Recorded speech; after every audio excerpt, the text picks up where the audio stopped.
let's go. Magpapagas muna ako, guys. Nakalimutan ko magpagas kahapon. So, magpapagas tayo ngayon. Post-shift. Chika ko sa inyo kung kumusta yung shift natin. Dito na tayo.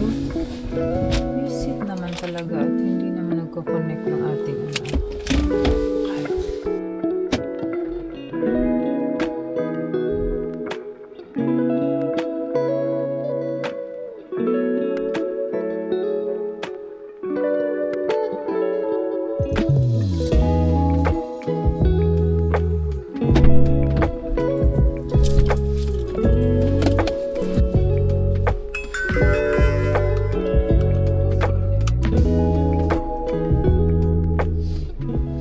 So, tapos na yung ating shift, guys. I'm so glad! Kasi, I like it. Gusto ko dito, actually. Very new yung kanilang ED.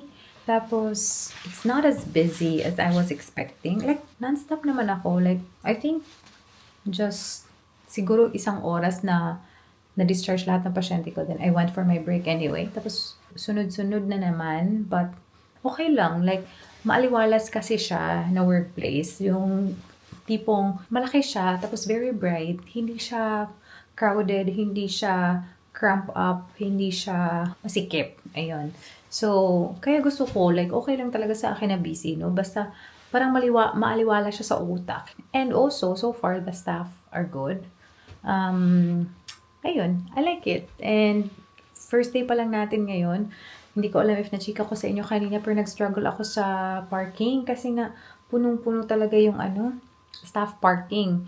So, sa malapit na ako sa park, naka-park. So, kanina, naglakad tayo ng siguro mga 3 minutes papunta sa parking space. So, ayun lang naman. It can be busy, like nakita ko naman kanina, it can be busy, like kung i-think ko talaga, galing tayo sa hibernation mode before this contract. So, this contract, trabaho, pero hindi masyadong hectic, hindi masyadong maingay, hindi masyadong, sakit sa ulo. So, ayun. So far, it's so good.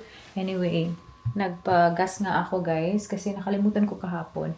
And I think, iniisip ko pa if I'm gonna have rice, and then I'll just have this yogurt na ultimate. It's mango yogurt. It's mango na yogurt. So, kain tayo nito, and I'll see if magkakain ba ako ng rice. And guys, nag-segregate na ako ng mga gamit dito. Nag-segregate na naman ako ng mga cutleries kasi napansin ko na hindi masyado inaayos yung pagka-wash. Pet peeve ko kasi yan. Yung hindi masyadong inaayos yung pagwa-wash ng dishes. So, segregate ko na lang kasi mas okay na andito lang siya. Ang dami pa naman kasi doon. Tag-isa lang naman yung kinuha ko. So, that's it. Andito din yung multi-cooker, pero hindi ako nagluluto dito. Like, nagluluto ako sa labas, tapos nilalagay ko lang siya dito para dito, nakastore dito yung rice ko. So, meron pa akong rice from kanina. And yeah, pwede na akong actually kumain kasi andito na lahat. Yung kasama ko kahapon, guys. So, that's one of the challenges talaga pag nag-agency nurse ka. Yun nga, sabi ko sa inyo na it's very important or wish ko na sana okay yung kasama ko. Yung kasama ko dito, na-meet ko siya kagabi. Tapos, unfortunately, she's the type of person na wala masyadong courtesy. Walang common courtesy. Ano siya, medyo maingay siya. Yung phone niya, like, sobrang loud. Andun siya sa sala. Like, ako din, andun ako sa kitchen. Andun siya sa kitchen. Watching something, naka-full blast talaga yung volume niya. When I came in, nag-pause siya konti. Akala ko naman, oy, I'm so glad. Mabait siya. Pliname niya ulit, guys. Tapos, ang loud-loud. Sabi ko, sige. I'll give you a chance right now. Pag next time, ganun ka pa rin. I'll tell you, pag hindi ka nag-change, magko-complain na ako. So far naman, hindi pa kami nagkita ulit. Pero when it happens again, maiirita kasi ako. Ayoko namang damdamin yung aking mga hinanakit. So next time, pagsasabihan ko siya. Kasi tinitimpla ko pa kasi siya last time eh. First day ko pa lang, tapos ganun na ako, diba? If next time maulit-ulit siya, pagsasabihan ko na siya. And then, let's see. Ayun lang. So, andito lang ako sa kwarto. I think, andun na din siya sa kwarto niya. Feeling ko mag-morning shift siya bukas. So, ayun.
afternoon, guys. Today is our very first day off sa ating solo contract.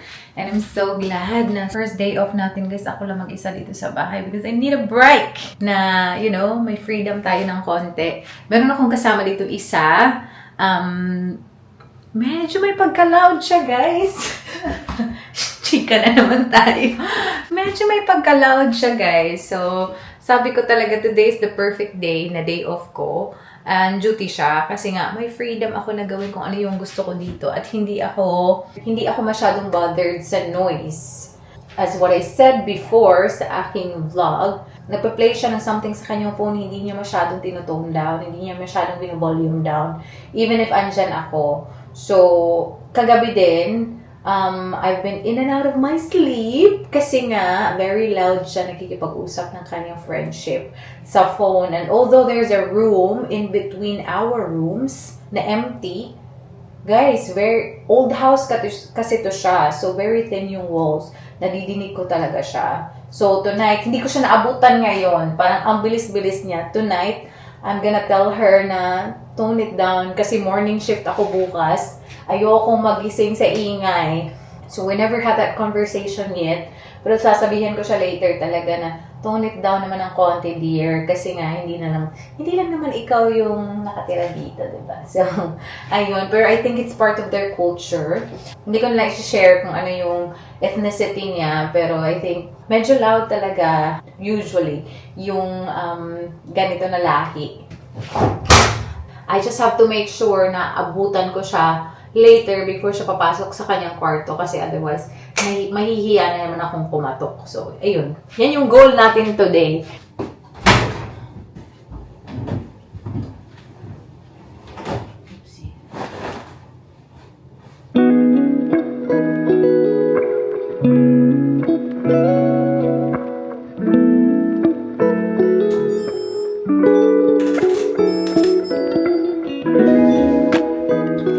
Alam if napakita ko na sa inyo, guys, pero this house is actually pretty big.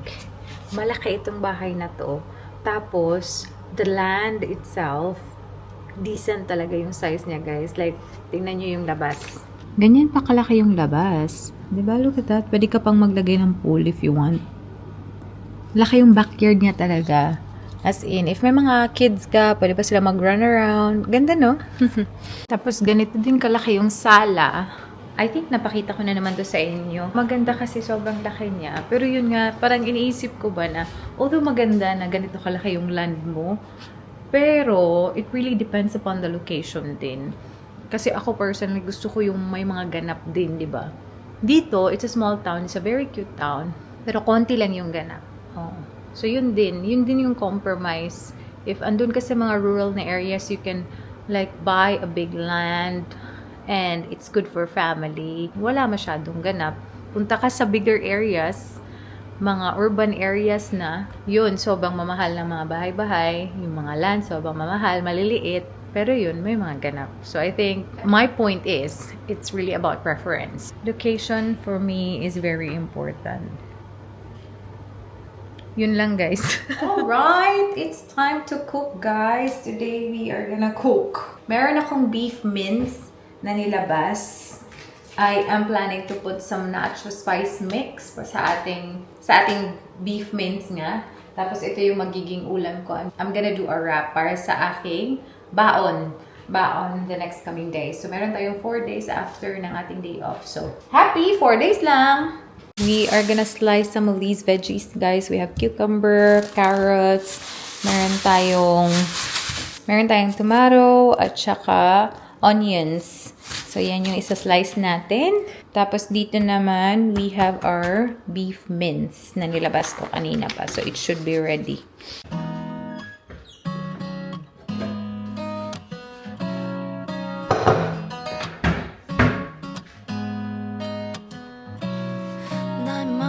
조금씩 자리 잡은 널 느낄 때면 괜히 잠을 설치고 괜한 이유로 내게 연락해 매번 같은 실수 반복해 이런 마음이 익숙지 않아 끝없이 생각에 빠져 허우적거릴 뿐이야 Why don't you make me you tell me your heart 이 순간만큼은 내게 말해줘 You're my baby Tell me now 이제 매일 같은 시간 속에 나 이 자리에서 돌아오지 않는 너의 메아리 기다려 Let me know if you have the same feeling as I do Guys, I put sesame seed. Tingnan nyo yung lalagyan ng ating sesame seed. Garlic granulated. Of course, yun yung nalagay ko instead of garlic. Ito pala yung garlic. Ay, nakakainis. I just removed the oil, guys. And now we are gonna put the mix. The nacho mix. Why don't you make me smile? Why don't you tell me your heart? 이 순간만큼 내게 말해줘 You're my baby Tell me now 이제 매일 같은 시간 속에 나 이 자리에서 돌아오지 않는 너의 메아리 기다려 Let me know if you have the same feeling as I do Why don't No, I feel like kulang ng asin. Tama na. Tastes good. Meron na akong pambaon. This is super easy. Gagawin ko to siyang, gagawin ko to siyang wrap. Meron akong wrap dyan. Then, I'm gonna slice nga yung mga veggies na pinakita ko sa inyo kanina. And, tuwa tayo ng 3 days na pambaon.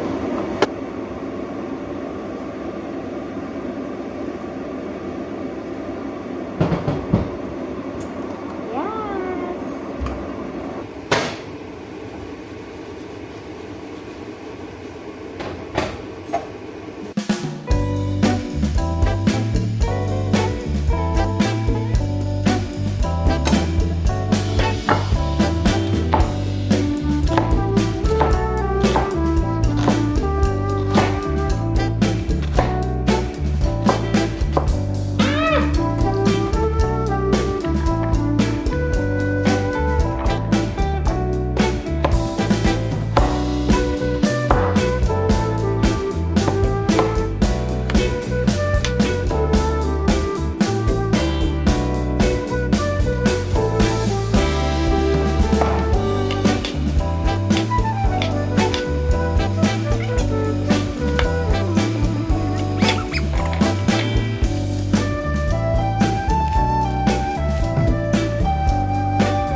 Tapos na yung ating veggies, guys. Cucumber, carrots, tomatoes, at saka onion. And of course, our minced beef.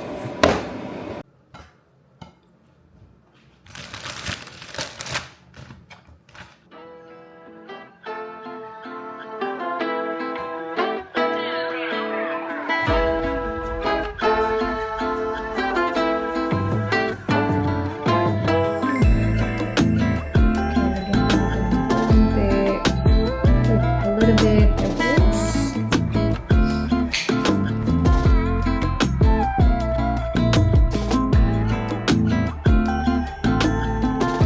Hindi ako makasauce, guys. So, I think konti lang yun because konti lang yung gusto ko. Oh my god, this is too much.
Guys, it's dinner time. Grabe yung chikahan namin ni ate. Yung chika namin 2 hours talaga, no?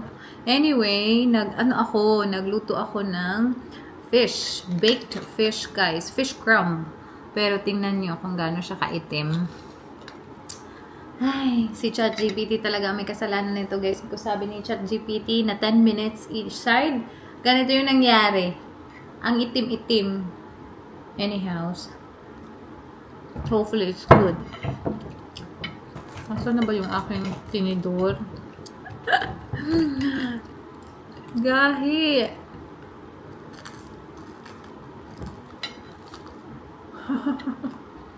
Super crunchy crumb. Masarap. Masarap pa rin. And then, yung dip ko, Thousand Island dressing.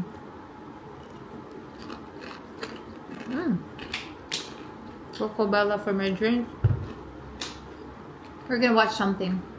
Ang saya pag ikaw lang mag-isa.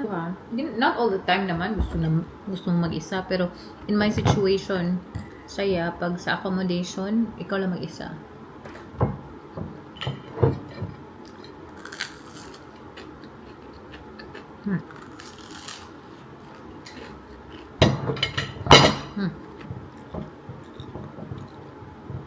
Again, I don't want you to take it personally. I don't think anyone. I've got a better word with you first, son. What? Period. Right, now who?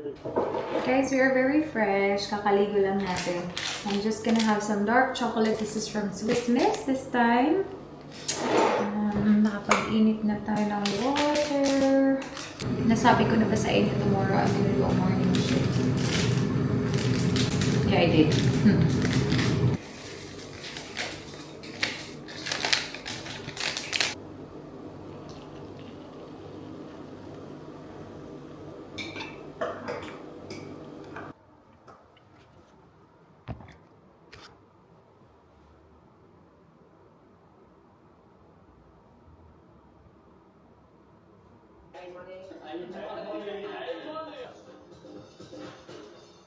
Is that a phone? Yeah, I just have Uber One. So I get 5% credit on rides, daily member deals, and a 0.